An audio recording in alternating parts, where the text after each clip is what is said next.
YTN 뉴스 FM 슬기로운 라디오 생활. 안녕하세요. 아나운서 최영진입니다. 주말 잘 보내셨는지요? 오늘 아침 출근길 쌀쌀했습니다. 자, 그렇지만 낮에는 기온이 껑충 뛰면서 일교차가 20도 안팎까지 벌어지겠는데요. 건강 잘 챙기시길 바라고요. 일본의 후쿠시마 오염수 방류 문제로 우리 정부가 미국에 협조 요청을 보냈습니다만 미국은 일본의 오염수 방류 문제에 관여하지 않겠다고 밝혔습니다. 미국의 도움을 기대하기는 어려워 보이는데요.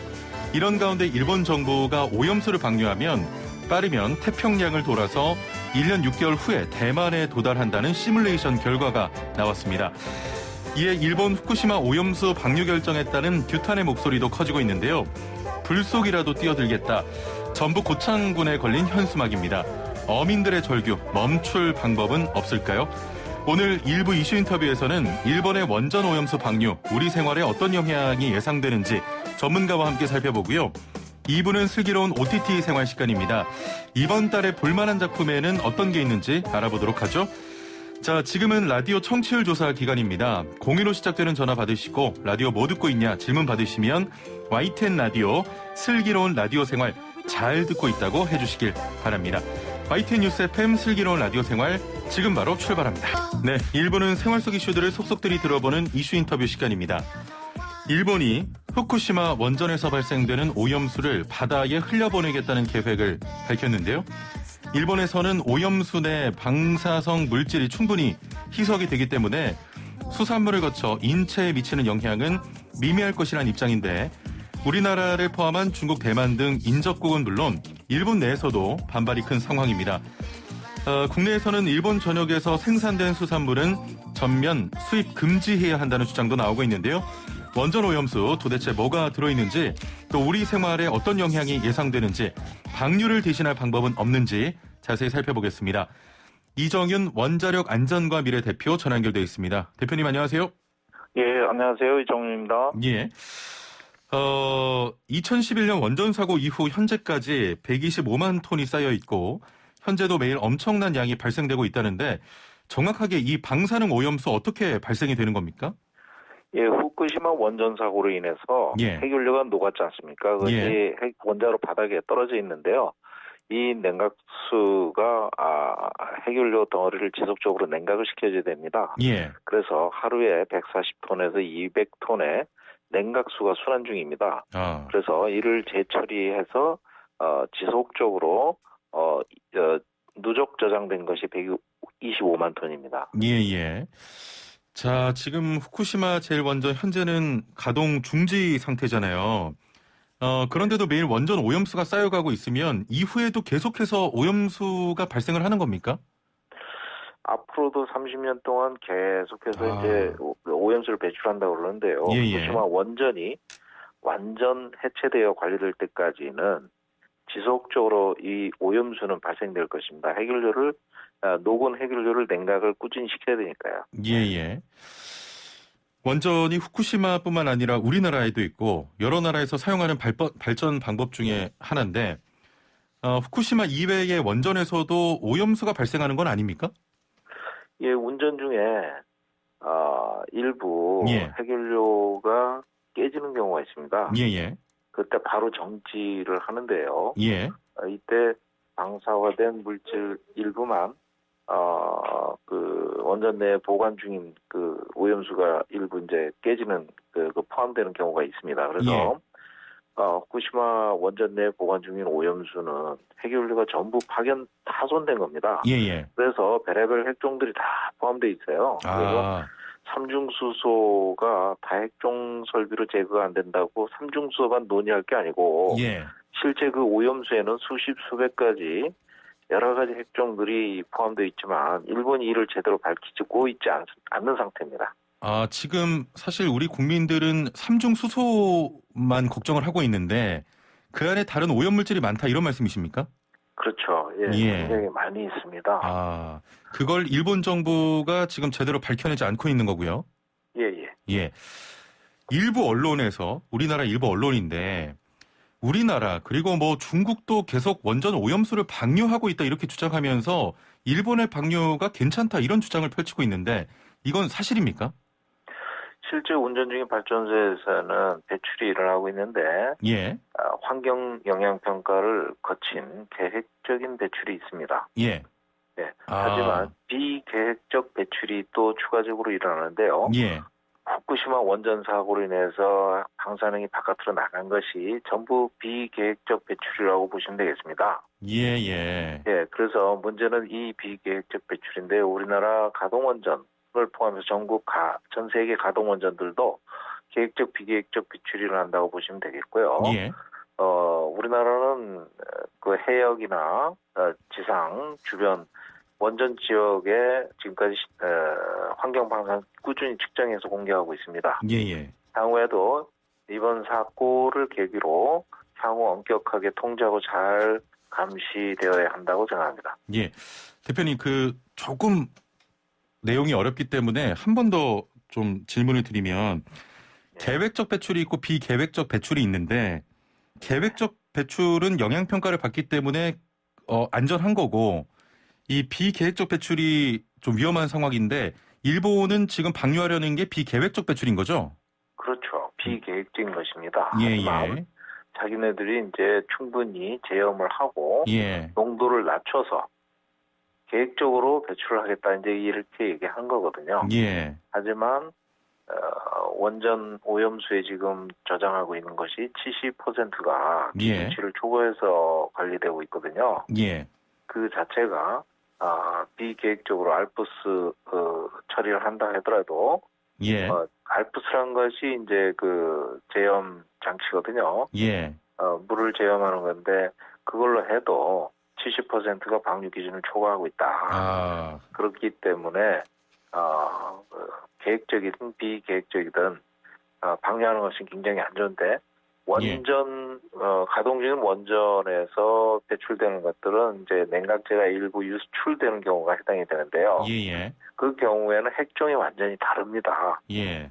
예, 대부분이 반감기가 수십일, 수일 뭐 이 정도 그리고 많은 것이 코발트 60인데요. 예. 그것이 5년입니다. 그리고 대부분 감마고 그렇기 때문에 생물학적 그 영향이 상대적으로 좀 약한 겁니다. 예.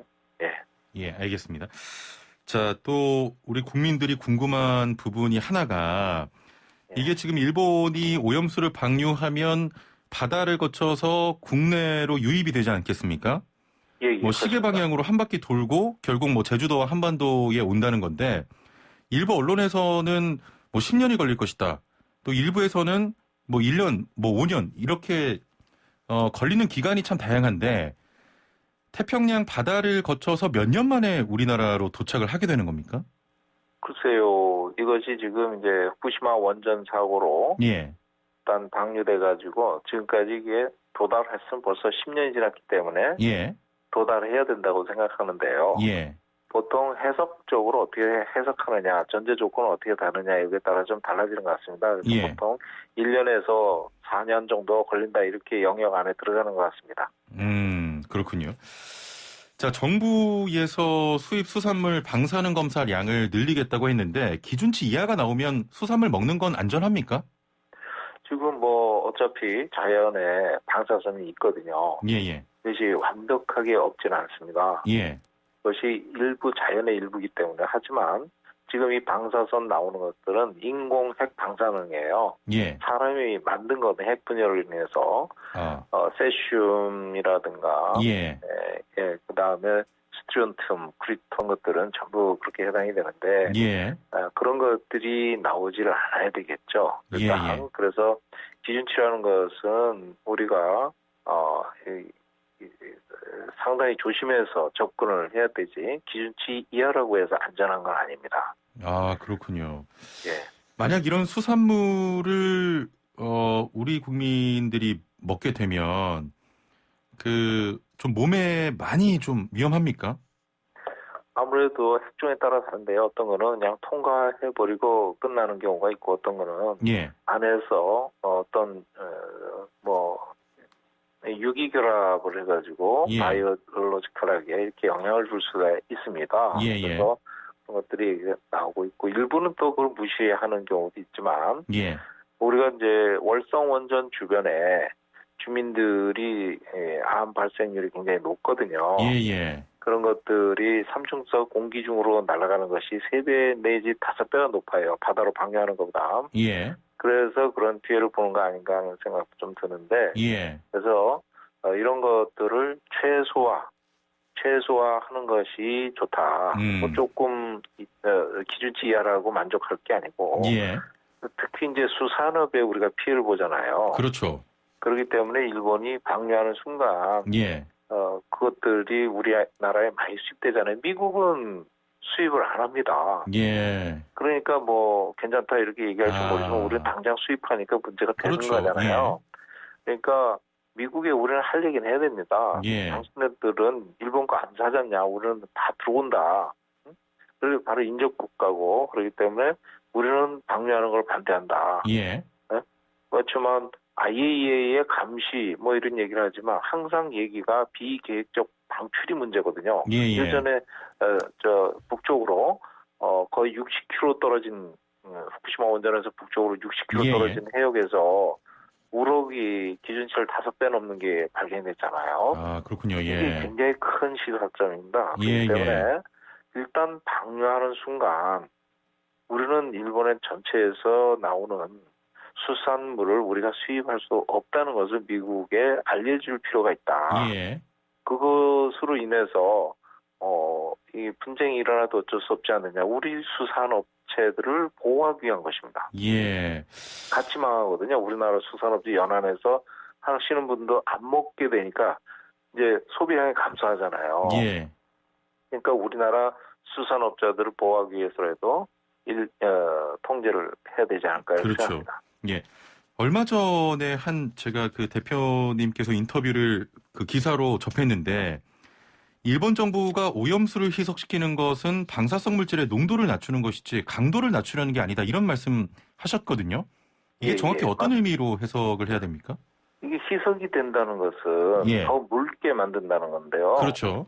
방사능은 강도가 시간과 관련해요. 예.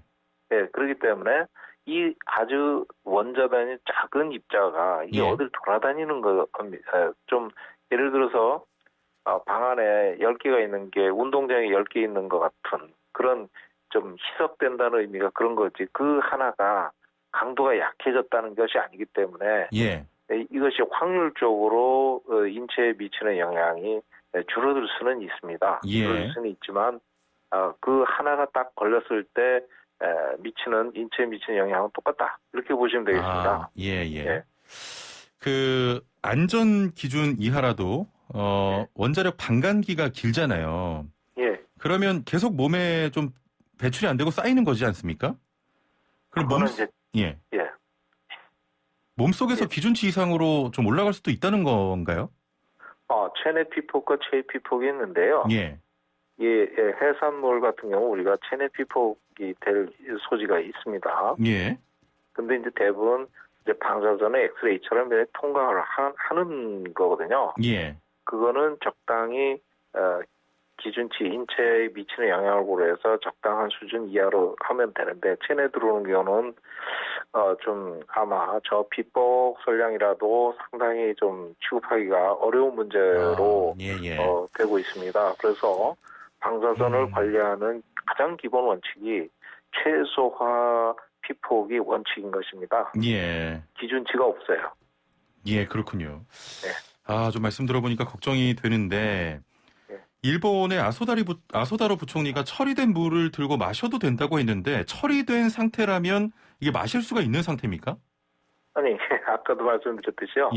이 처리된 물이 70%가 지금 기준치를 초과해서 보관하고 있는 게 125만 톤이지 않습니까? 그걸 다시 처리한다고 해서 완벽하게 처리가 됐을까 하는 것이 의심된다는 것이죠. 그래서 그걸 그냥 먹어도 된다. 이거는 처리수 자체가 불완전한 것을 호도하고 있다고 보시면 되겠습니다.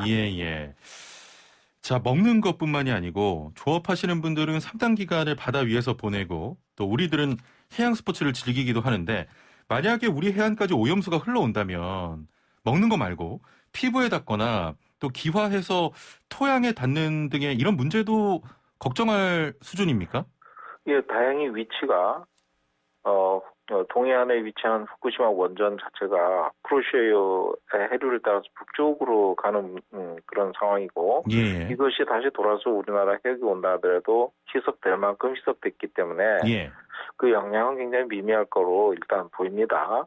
예. 하지만 우리가 우려하는 것은 수산업, 해산물, 그걸 우리가 섭취하는 문제를 조심해야 될 필요가 있다고 생각합니다. 예. 혹시 그 오염수를 방류하는 것 말고 처리할 다른 방법은 없겠습니까? 일단 말씀드린 것처럼 희석돼도 농도가 주는 것이 강도가 주는 것이 아니지 않습니까? 그래서 결국 시간을 두고 장기적으로 보관하는 것이 가장 좋다. 그래서 예. 지상에 보관하는 것이 가장 좋은데요. 예. 저희들이 판단할 때는 한 10조 원 정도면 100년 이상 충분히 저장 가능한 그런 비용이거든요. 예. 그것도 30년 동안 나눠서 투자하는 것이기 때문에 일본 경제 규모로 볼 때는 1년에 3천억 정도 그 저장 비용이 들어가는데 그 정도면 충분히 감당할 수 있지 않을까 이런 생각을 하는데 그걸 방류하는 것이 국제사회의 비난을 받아도 마땅하지 않느냐 이렇게 생각합니다. 알겠습니다. 자, 오늘 말씀 여기까지 듣겠습니다. 감사합니다. 예, 감사합니다. 네, 지금까지 이정윤 원자력 안전과 미래 대표와 함께했습니다. 네, 본격 문자창 CPR 프로젝트 슬라생 오늘의 상식 퀴즈. 당신은 오늘 어제보다 더 똑똑해집니다. 퀴즈 듣고 정답하시는 분은 단문 50원, 장문 100원의 유료 문자 샵 0945번, 우물정 0945번으로 정답 보내주시면 됩니다. 정답 맞추신 분들 중에 추첨을 통해 상품도 보내드리고 있으니까요. 퀴즈 잘 듣고 맞춰주시길 바랍니다. 자, 그럼 문제 나갑니다. 미얀마 현지에서 군부에 맞선 시민들의 투쟁이 계속되고 있습니다. 미얀마 시민들은 군부 독재 저항, 군부 반대, 복종하지 않겠다는 의미로 손가락 3개를 펴고 집회를 이어가고 있는데요. 한 영화에서 독재에 대한 저항으로 민중이 쓰는 기호로 사용된 새 손가락 시위. 지난해 말 태국에서 발생한 반정부 시위에서 처음 차용이 됐고 이후 홍콩 민주화 시위와 미얀마에서도 활용되고 있는데요. 이 기호가 등장하는 영화의 제목은 무엇일까요? 1번 헝거게임, 2번 I am 그라운드 게임, 3번 빙고 게임. 정답하시는 분은 단문 50원, 장문 100원의 유료 문자 샵 0945번, 우물정 0945번으로 정답 보내주시면 됩니다. 스마트폰 사용하시는 분들은 YTN 라디오 애플리케이션 또 유튜브 댓글창으로도 참여할 수 있습니다. 자, 선물 소개해드리죠. 정직한 건강식품 전문점 백세라이프에서 활력소 치명 청심단 3,000 선물 세트와 로얄 아르간 커넬 오일 선물 세트, 영화, 드라마, 예능, 다큐멘터리, 애니메이션을 무제한 감상할 수 있는 왓챠에서 프리미엄 1개월 이용권, 요리하는 천하장사 박강덕의 감칠맛 나는 국물 해물 디포리 다시팩, 88년 전통의 이탈리아 명품 커피 일리커피에서 프리미엄 스틱 원두커피 세트, 해썹 인증받은 7분 밀키트 천명 시식평가단이 만든 은큼 떡볶이에서 떡볶이 키트 3팩, 착한 세제를 만드는 소다스쿨에서 베이킹소다 선물 세트를 드립니다. 힌트는 제가 오늘 아침을 좀 못 먹고 와서 힌트 배가 고프네요. I am hungry. 예, 힌트 드립니다. 많은 참여 부탁드립니다. 네, 슬기로운 생활을 위한 생활백서, 오늘은 경기도 소식 준비했는데요. 각종 복지 정보를 개인형 맞춤형으로 미리 알려주는 경기도 알림톡 서비스가 출시됐습니다. 자세한 내용 경기도 데이터정책과 전승현 과장 전화 연결돼 있습니다. 과장님 안녕하세요. 네, 안녕하세요. 경기도 데이터정책과의 전승현이라고 합니다. 예, 자, 경기 알림톡 서비스에 대한 간략한 소개를 부탁드립니다. 네, 현재 시범 서비스 중인 경기 알림톡 앱은요, 지자체 최초로 마이데이터를 활용해서 개인에게 맞는 복지 정보만을 찾아주고 예. 신청일 전에 먼저 알려주는 서비스입니다. 예. 사용자가 공인인증서를 등록하면요, 개인의 주소나 성별, 나이, 거주기간 등 행정기관이 보유한 데이터를 활용해서 개인에게 딱 맞는 복지 정보를 선별하게 됩니다. 예. 따라서 사용자는 필요한 복지 서비스에 대한 정보를 힘들게 찾을 필요도 없고요. 하나의 앱에서 경기도가 제공하는 모든 개인 수혜 정책 정보를 확인할 수 있습니다. 예. 21년도 사업을 조사해 보니까요, 경기도에만 총 65종의 수혜 정책이 있고요. 또한 도 내 31개 시군에서 공고 중인 150개 복지 정책이 있었습니다. 그래서 예. 이러한 복지 정책을 정책의 알림을 제공하고 있습니다. 조금 전에 경기도의 모든 개인 수혜 정책 정보를 확인할 수 있다고 하셨는데 개인 수혜 정책이 뭡니까? 예, 개인 수혜 정책은요, 경기도에서 추진하는 여러 가지 정책 중에서 각 개인들이 직접 수혜를 받을 수 있는 복지 정책을 말합니다. 예. 예를 들어서 청년 기본소득처럼 개인에게 직접 자금을 지원하는 정책도 있고요. 일자리나 교육 프로그램을 지원하는 정책들도 있습니다. 예. 경기 알림톡 우리 도민들에게 굉장히 큰 도움이 될 것 같은데 어떻게 개발된 서비스인지 또 현재 사용할 수 있는지 궁금하거든요. 예, 국가나 지자체에서 제공하는 수혜 정책들은 그 수가 많을 뿐만 아니라 찾기도 쉽지가 않습니다. 예. 혜택을 받기 위해서는 오프라인에서 직접 개인이 찾아보거나 우연히 홍보물을 봐야 하는 것이 현실입니다. 따라서 늦게 알게 되거나 찾지 못하면 받을 수 있었던 혜택들도 많이 놓치는 경우가 발생하고도 합니다. 예. 경기도에서는 도민이 누구나 몰라서 어려워서 그리고 또는 귀찮아서 못 받는 혜택이 없도록 하기 위해서 이 서비스를 개발한 것입니다. 작년 5월부터 개발을 시작했었고요. 12월에 개발을 마쳐서 올해 초에 사용자의 테스트를 거쳤고 기능을 보완한 후에 4월 9일 구글 플레이 스토어와 애플 앱스토어에 정식 오픈해서 현재 정상적으로 서비스를 제공하고 있습니다. 현재도 다운로드해서 이용할 수가 있는 서비스입니다. 자, 사용 방법과 유의사항 자세히 설명을 해주시죠. 예, 말씀드린 것처럼 경기 알림톡 앱은 구글 플레이 스토어와 애플 앱스토어에서 경기 알림톡 또는 알림톡 등의 검색어를 치면 찾아서 다운로드 받으실 수 있습니다. 예. 앱 설치 후에는 이메일 주소로 회원 가입을 하실 수 있고요. 공동인증서를 등록하면 맞춤 복지 정보와 알림 서비스를 추가로 받으실 수 있습니다. 예. 대상 정보는 65종의 경기도 개인수혜 정책과 경기도 내 31개 시군에서 공고 중인 여러 가지 복지 정보입니다. 예.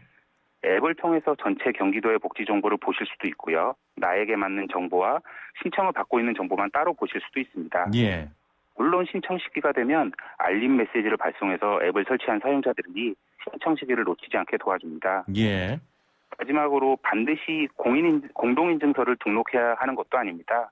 맞춤 복지 설정을 통해서 본인의 나이나 성별, 지역 등을 입력해도 서비스를 받을 수 있고요. 예. 다만 공동인증서를 등록해서 마이데이터를 연결하면 보다 정확한 추천을 받을 수 있습니다. 예.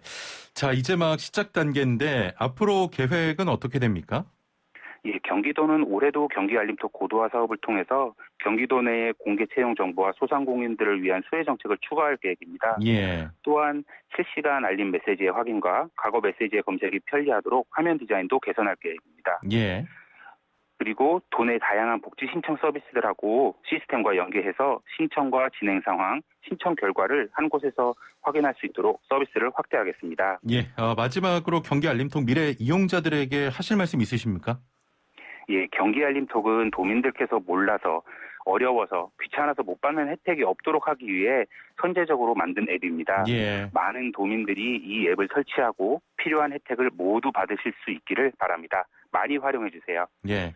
또한 경기도는 도민을 먼저 생각하고 공정한 세상을 만드는데 앞으로도 계속 힘쓰겠습니다. 경기 알림톡에 많은 관심 부탁드립니다. 예. 감사합니다. 말씀하신 것처럼 경기 알림톡에 많은 관심을 부탁드립니다. 오늘 말씀 감사합니다. 네, 감사합니다. 네, 지금까지 경기도 데이터 정책과 전승현 과장이었습니다. 네, 1부에서 일본의 오염수 방류 문제 이야기 나눠봤는데 4592번님께서는 마실 수 있는 거 왜 버려요? 마시면 되죠 하셨는데 그러게요. 마시면 되지 왜 버려 그걸. 예. 2915번님께서는 방사선학과 전공했는데 오늘 인터뷰 정말 잘 들었습니다. 라고 또 해주셨습니다. 자, 일본의 방류 결정, 또 인터뷰 나눠보니까 점점 더 걱정이 됩니다. 국민의 한 사람으로서요. 자, 1부는 여기서 마치고요. 2부는 슬기로운 OTT 생활 준비되어 있습니다. 자, OTT 이달에 보면 좋을 신작에 대한 이야기 나눠보도록 하겠습니다. 자, 계속해서 퀴즈 정답들 보내주시고요. 57분 날씨와 교통 정보 듣고 11시 정각 2부에서 뵙죠. 네, 슬기로운 라디오 생활 2부 생활에 도움이 되는 숫자 뉴스로 시작합니다. 먼저 첫 번째 숫자는 9입니다. 최근 인도에서 다수 발견된 코로나19 이중변이 바이러스 감염 사례가 국내에서 9건 발생한 것으로 확인됐습니다. 9건 모두 인도 입국자로 지난 3월 2명, 이번 달 7명이 확진된 건데요. 인도 변이가 가진 전파력과 백신에 미치는 영향에 대한 정보는 아직 제한적이기 때문에 얼마나 위험한지는 정확히 파악되지 않고 있습니다. 전문가들이 코로나19 4차 유행주의를 이야기하고 있는데요. 더욱 각별한 주의가 필요해 보입니다. 두 번째 숫자 51만 1000입니다. 중소벤처기업부는 오늘부터 소상공인 51만 1000명에게 4차 재난지원금인 버팀목자금 플러스를 추가 지급합니다. 이번 2차 신속지급은 지난달 29일 시작된 1차 신속지급 대상에서 제외된 소상공인 가운데 일정 요건을 갖춘 사람을 대상으로 이뤄지는데요. 반기별 비교를 통해 매출이 감소한 이들에게도 버팀목자금 플러스를 지급하기로 했습니다. 지원 대상자로 선정된 소상공인은 안내문자를 통해 확인할 수 있고요. 버팀목자금 플러스 전용 누리집을 통해 온라인으로 신청할 수 있습니다. 세 번째 숫자는 70입니다. 대파값이 안정화되며 이제 겨우 금파 타이틀을 벗게 됐는데 이번엔 사과를 포함한 과일값이 크게 올랐습니다. 지난해 유례 없이 길었던 장마와 태풍으로 저장과일 출하량이 크게 줄면서 사과와 배 등 주요 과일값이 1년 전보다 최고 70%나 올랐습니다. 바나나와 파인애플, 포도 등 수입과일도 주요 수출국의 작황 부진으로 이번 달 수입량이 줄 것으로 보여서 가격 변동성이 클 전망입니다. 팥데크처럼 사과나무를 심을 수도 없고 당분간은 과일 먹기가 망설여질 것 같습니다. 마지막 숫자는 61입니다. 오늘은 4.19 혁명 61주기입니다. 4.19 혁명은 학생과 시민이 중심 세력이 돼 일으킨 반독재 민주주의 운동인데요. 문재인 대통령이 4.19 혁명의 주역들에게 전한 김수영 시인의 푸른 하늘의 한 구절과 함께 숫자 뉴스를 마치겠습니다. 자유를 위해서 비상해본 일이 있는 사람이라면 알지. 노고지리가 무엇을 보고 노래하는가를. 어째서 자유에는 피해 냄새가 섞여 있는가를. 혁명은 왜 고독한 것인가를. 지금까지 생활에 도움이 되는 숫자 뉴스였습니다. 네, 영화를 보는 새로운 방법, 슬기로운 OTT 생활 시간입니다. 극장에서 영화를 볼 때 한 번에 개봉할 수 있는 영화의 수가 많지 않은데도 뭘 보지? 하고 한참 고민했는데요. 자, 그런데 극장이 이 OTT 플랫폼으로 옮겨오면서 더 큰 난관이 생겼습니다. 영화를 고르다 지쳐서 정작 영화가 시작됐을 땐 잠들어 버린다는 우스갯소리도 나오는데요. 어떻게 뭘 봐야 할지 모르는 우리를 위해서 이번 달에 볼만한 작품 어떤 것들이 있는지 찾아보겠습니다. 자, 함께 말씀 나눌 분 모셔보죠. 더 스크린의 박혜은 편집장 나오셨습니다. 편집장님 안녕하세요. 네, 안녕하세요. 예, 오랜만에 뵙습니다. 네, 반갑습니다. 예, 저희가 늘 퀴즈를 애청자분께 드리고 시작을 하는데요. 잘 듣고 우리 편집장님도 힌트 혹시 가능하시면 네, 주시면 감사하겠습니다. 준비하겠습니다. 예, 힌트 좀 기대를 해볼게요. 자, 우리 애청자분들 퀴즈 한 번 더 드립니다. 퀴즈 듣고 정답하시는 분은 단문 50원, 장문 100원의 유료 문자 샵 0945번, 우물정 0945번으로 정답 보내주시면 되고요. 정답 맞추신 분들 중에 추첨을 통해서 상품도 드리고 있으니까 자, 잘 맞춰주시면 되겠습니다. 자, 문제 나갑니다. 미얀마 현지에서 군부에 맞선 시민들의 투쟁이 계속되고 있습니다. 미얀마 시민들은 군부 독재 저항, 군부 반대, 복종하지 않겠다는 의미로 손가락 3개를 펴고 집회를 이어가고 있는데요. 한 영화에서 독재에 대한 저항으로 민중이 쓰는 기호로 사용된 새 손가락 시위, 작년 말 태국에서 발생한 반정부 시위에서 차용됐고 이후 홍콩 민주화 시위와 미얀마에서도 활용되고 있는데요. 이 기호가 등장하는 영화의 제목은 무엇일까요? 1번 헝거게임, 2번 I am 그라운드 게임, 3번 빙고 게임. 자, 정답 아시는 분은 역시 문자와 또 YTN 라디오 애플리케이션 유튜브 댓글창으로 보내주시면 됩니다. 편집장님, 네. 혹시 힌트가 가능하실까요? 네, 이 여러 가지 게임이 있지만 그중에서 가장 덩치가 큰 블록버스터 게임을 떠올려 주시면 될 것 같습니다.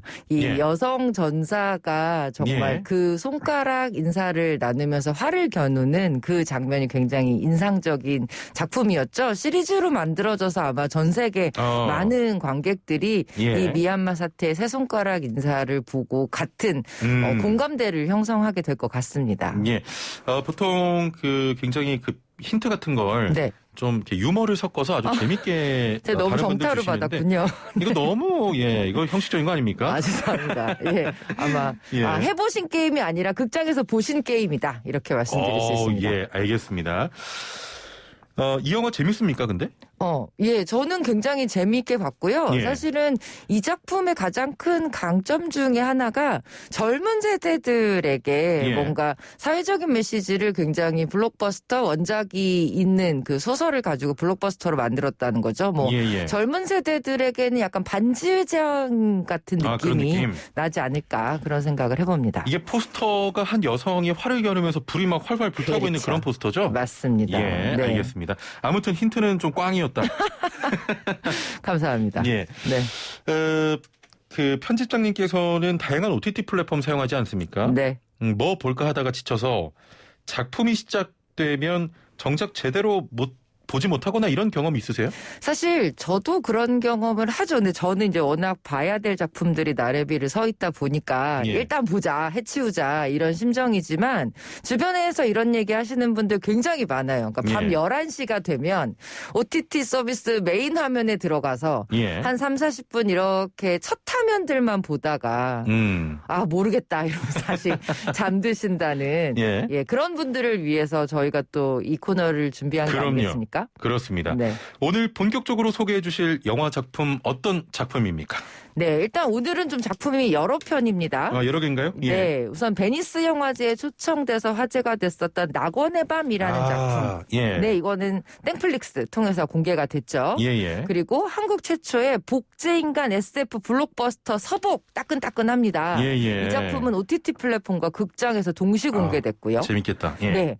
그리고 이 작품, 애증의 DC 팬들을 가슴 아프게 했던 저스티스 리그가 예. 잭 스나이더 감독의 감독판으로 무려 4시간짜리가 VOD로 공개가 됐습니다. 예. 그리고 마지막으로는요. 중국 극장에서 무려 10억 위안. 예. 우리나라 돈으로 따지면 1,700억 원 정도의 와. 수익을 낸 예. 무협 판타지 블록버스터 척살 소설가도 한국에서 VOD 공개가 됐더라고요. 예. 지금 말씀해 주신 4편 모두 기대가 되는데 편집장님께서는 4편을 다 보셨나요? 그렇지요. 네, 보지 않고 소개를 할 수는 없지 않겠습니까? 4편 다 보셨는데 네.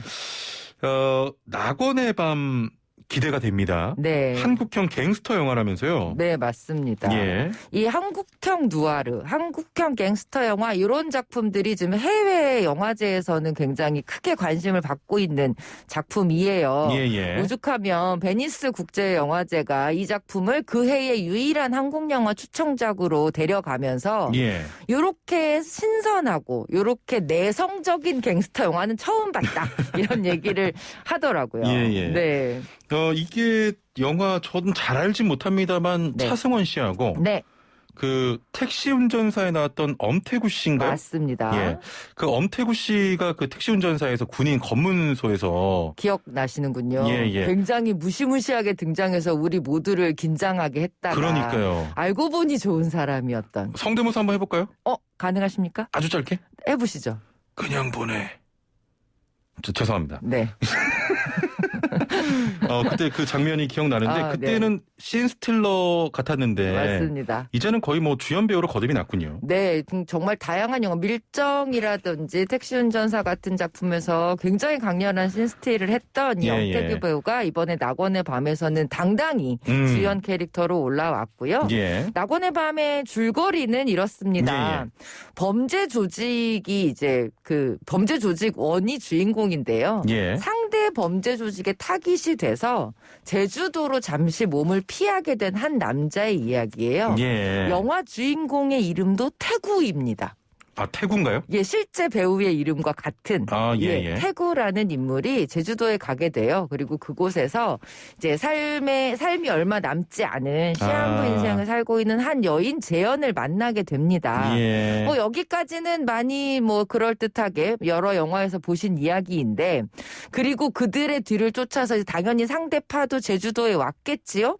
이 쫓고 쫓기는 관계 그리고 거기서 펼쳐지는 이 핏빛 복수국이 제주도라는 정말 아름다운 낙원의 섬의 밤에 펼쳐지는 그런 이야기죠. 예. 줄거리만 들어도 굉장히 재미있을 것 같다 이런 생각이 드는데 지금 밖에서 담당 PD가 성대모사 누구 한 거냐고 엄태구 씨 제가 한번 해봤습니다. 아니 그 제주도를 배경으로 갱스터 느와르를 찍는다니까 상상이 잘 안 가는데 네. 이 낙원의 밤이라는 영화 제목과 네. 들었을 때 약간 그 느와르지만 그 안에 사랑도 있고 네. 그런 이미지가 제주도와 묘하게 어울린다 이런 생각도 들거든요. 제목과. 예, 사실 이 낙원이라는 곳은 우리 머릿속으로 생각하는 정말 너무나 행복하고 어떠한 나쁜 일도 일어나지 않을 것 같은 그런 공간이잖아요. 예. 그런데 결국 그렇게 우연히 찾아 들어간 공간에서 아주 짧은 낙원을 발견하지만 결국 그 낙원을 자기 것으로 갖지 못한 두 남녀의 이야기, 그 공간으로서의 제주도는 굉장히 매력적이에요. 예. 이 작품 같은 경우는 제주도가 또 하나의 주인공이 아닌가라는 생각이 좀 들기도 하거든요. 예.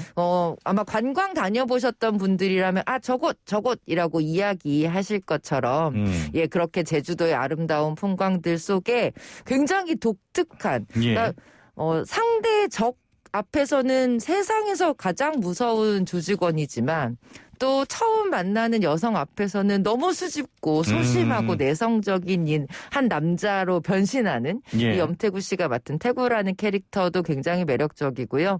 그리고 전여빈 배우가 연기한 그 인생이 얼마 남지 않아서 모든 것을 끝까지 가고자 하는 그녀의 캐릭터도 굉장히 재현의 캐릭터도 매력적입니다. 마지막으로는 차승원 배우 기다리시는 분들도 많을 텐데 차승원 배우는 이제 등장하는 순간 뭔가 그 영화의 공기를 싹 흡수해버리는 그야말로 진공청소기 같은 연기를 보여줍니다. 네.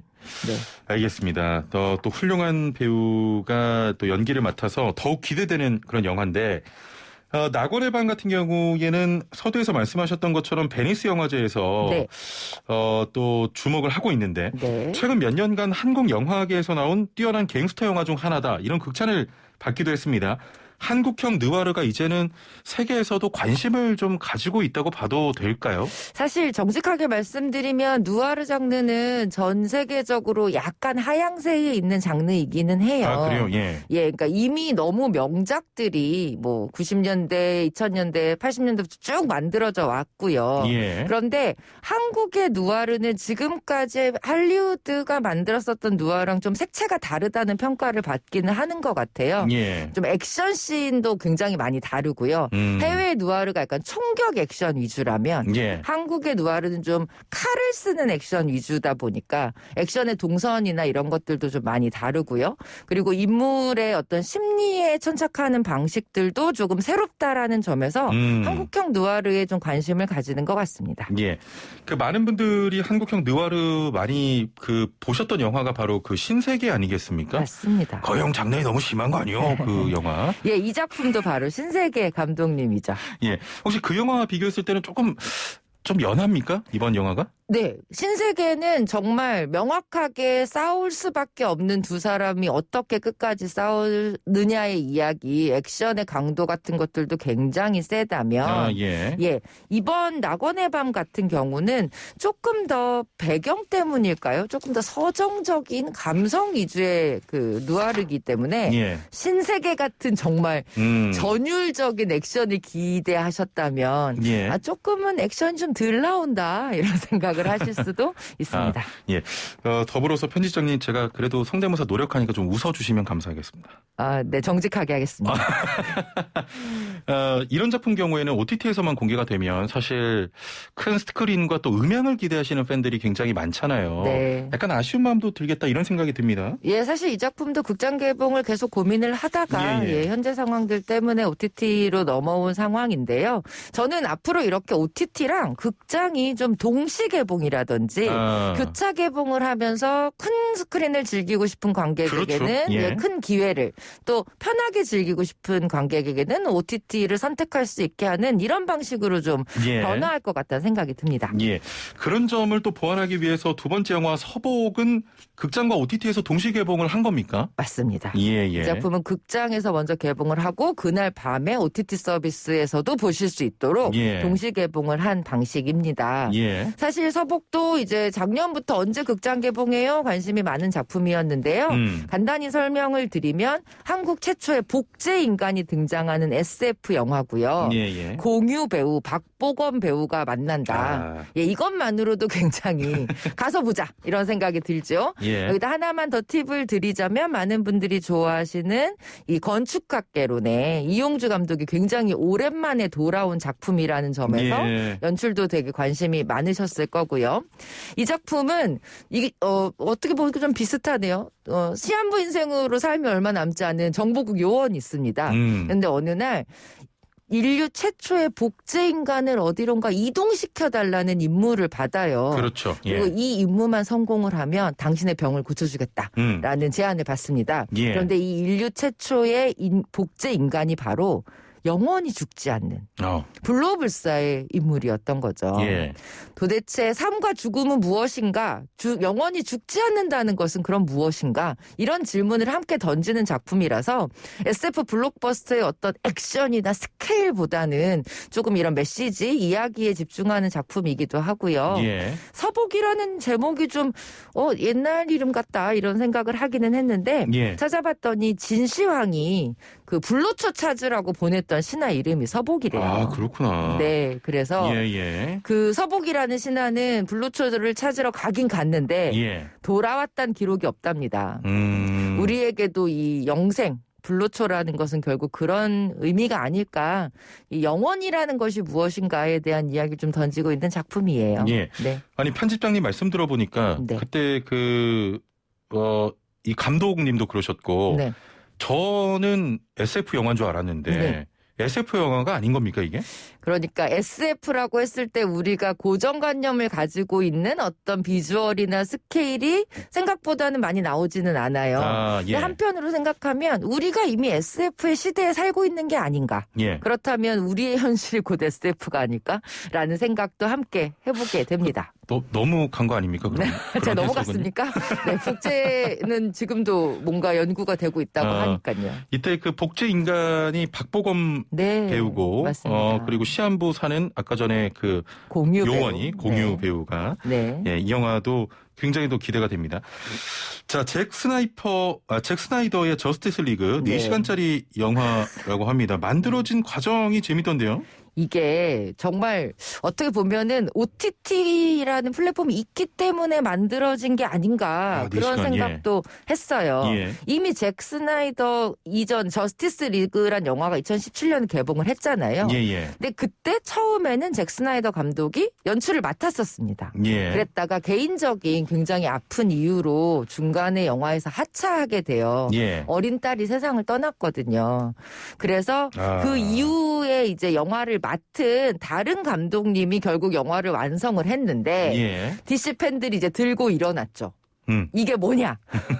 도대체 참을 수 없다. 예. 근데 이런 팬들의 어떤 성원을 나중에 잭 스나이더 감독이 직접 받게 되고 예. 먼저 시작한 프로젝트니 내가 마무리하겠소라는 정말 개인적인 이유로요. 예. 굉장히 많은 부분들을 실제 저스티스 리그에 출연했던 배우들을 모두 다시 불러서 재촬영을 하고 편집된 부분들을 이어붙이면서 본인이 원래 만들고 싶었던 저스티스 리그를 무려 4시간짜리 영화로 내놓은 겁니다. 예. 사실은 한 챕터가 이렇게 구분이 되어 있어요. 그래서 드라마 하나씩 이렇게 6부작 정도로 내놔도 충분하겠다라는 생각이 들기는 했는데 예. 나누지 않겠다. 예, 한 번에 다 보여드리겠다. 4시간을? 네, 4시간 2분의 러닝타임인데요. 예. 제가 진짜 비밀 하나 알려드리면 예. 저도 중간에 끊어서 볼 줄 알았거든요. 예. 밤 10시에 시작했는데 새벽 2시까지 차마 리모컨을 누르지 못하고 그 끝까지 정도로 봤습니다. 몰입이 되는 영화다 이런 말씀이십니까? 몰입이 됩니다. 예. 기대가 되는데? 맞습니다. 저는 DC 팬들이라면 이 작품을 보시면서 감동의 눈물을 흘렸을 것 같고 다시 잭 스나이더를 모셔와라 이런 얘기를 할 것 같고요. 한편으론 잭 스나이더 감독의 어떤 영업이기도 한 것 같아요. 예. 이렇게까지 만들어놨는데 다음 시리즈는 제가 찍어야 되지 않겠습니까? 이런 어떤 확신을 주는 그런 작품입니다. 아, 그렇군요. 이 관객들은 공개된 스나이더 컷에 만족을 했습니까? 굉장히 만족하는 이야기가 많은데요. 사실 이것도 조금만 생각해 보면 이미 저스티스 리그라는 영화가 만들어졌고 팬들에게 어떤 어떠한 비판을 받았는지를 알고 나서 만든 작품이잖아요. 그렇죠. 그러니까 그런 지점들을 정말 잘 보완해서 만든 작품이라 예. 팬들은 쌍수를 들어서 박수를 보내고 있습니다. 예, 알겠습니다. 자, 마지막으로 그 중국 무협 판타지 척살 소설가인데요. 네. 중국에서는 10억 위안의 수익을 냈다고 합니다. 어떤 내용입니까? 이 작품은 그 동명의 단편 소설이 바탕인데요. 예. 되게 독특한 상상력을 가지고 있어요. 현실 세계랑 어떤 소설의 세계가 교차되는 평행 구조가 있다라는 예, 예. 이야기고요. 어떤 남자가 6년 전에 실종된 딸을 찾아주겠다라면서 어떤 비밀 집단에게 예. 의뢰를 받는데요. 무협 소설가를 살해하라는 거예요. 예. 도대체 그 무협 소설가를 왜 죽여야 되나? 알고 봤더니 그 무협 소설가가 쓰는 소설 속의 세계가 현실과 이어져 있더라는 거죠. 예, 예. 그래서 결국 그는 딸을 찾는 과정에서 예. 이 현실 세계와 소설가가 쓰는 무협 세계를 오가면서 예. 이제 딸을 구출하게 되는 이야기입니다. 예, 예. 이 작품은 이제 중국 무협 액션이라고 했을 때 우리가 약간 떠올리는 조금은 고루한 그런 액션들을 정말 단칼에 날려버리는 작품이고요. 예, 예. 제작비가 무려 한국 돈으로 700억 원이에요. 아이고, 많이 들었네요. 엄청 많이 들었죠. 예, 예. 그야말로 대륙의 스케일인데 예. 컴퓨터 그래픽이나 이 이야기의 흐름 같은 것들 보시면 물량과 스케일 면에서 정말 중국 대륙이 한번 힘을 쓰면 예. 전 세계가 긴장하겠구나라는 생각이 들 정도였어요. 아, 그 정도입니까? 네. 예, 예. 그래서 이 작품 보시면서 또 무협 영화 좋아하시는 분들이라면 또 새로운 예. 무협의 스케일을 느끼실 수 있을 것 같아서 추천드립니다. 예. 조금 이 질문이 어려울 수 있는데 4가지 추천해 주셨거든요. 네. 혹시 그냥 개인적인 성향으로 가장 재밌게 본 영화가 있다면 어떤 게 있겠습니까? 정말 개인적인 성향으로 예. 재미있게 본 영화는 저는 잭 스나이더의 저스티스 리그를 제일 재밌게 보긴 했습니다. 원래 약간 이런 류를 좋아하십니까? 마블 원래 약간 그런 느낌의? 히어로 영화도 굉장히 좋아하는데요. 특히 잭 스나이더 특유의 이 슬로우 모션으로 사람 기빨리게 하는 게 있거든요.